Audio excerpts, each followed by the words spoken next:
Welcome to Gadget Inspectors. On this week's show, we give you the skinny on the world's thinnest laptop, Apple's new MacBook Air. Measuring less than 2 centimetres at its thickest point and weighing just 1.3 kilograms, this is a beautiful machine. A 64 gig solid-state hard drive or an 80 gig hard drive if you prefer. But look at the keyboard and the screen. 13.3-inch widescreen LCD and a full-size keyboard. Ultra light, ultra portable, it's perfect for road warriors. Well, it certainly is portable, incredibly light. You can take it down on a plane or a train or even your local bar to check your emails.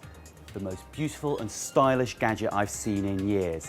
More stylish than even this martini. The problem is, it's a great deal more expensive.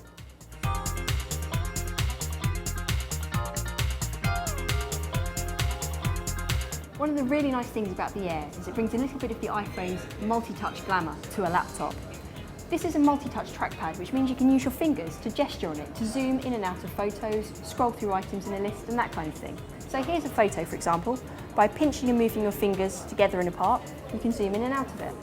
It also works for scrolling through things as well, for example, icons here.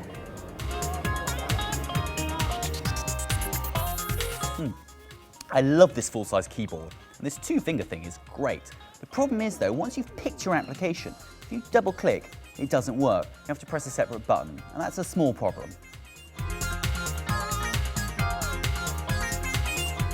One of the reasons this is called the Air is because of its wireless capabilities. For example, you can install software straight onto this little beauty using a Wi-Fi network.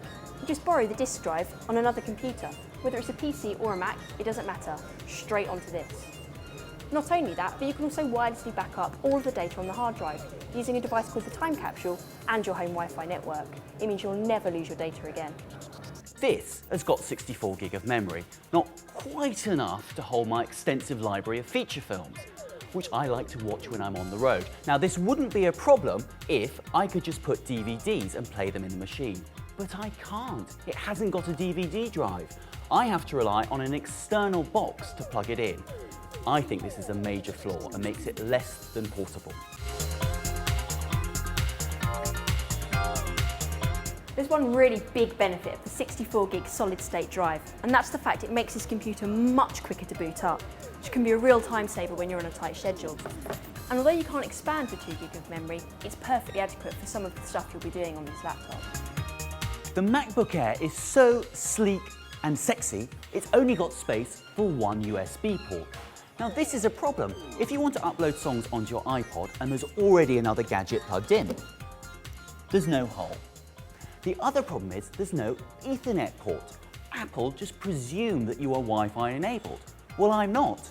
So if I want this to double up as my home computer, I have to go to the hassle of getting a separate hub.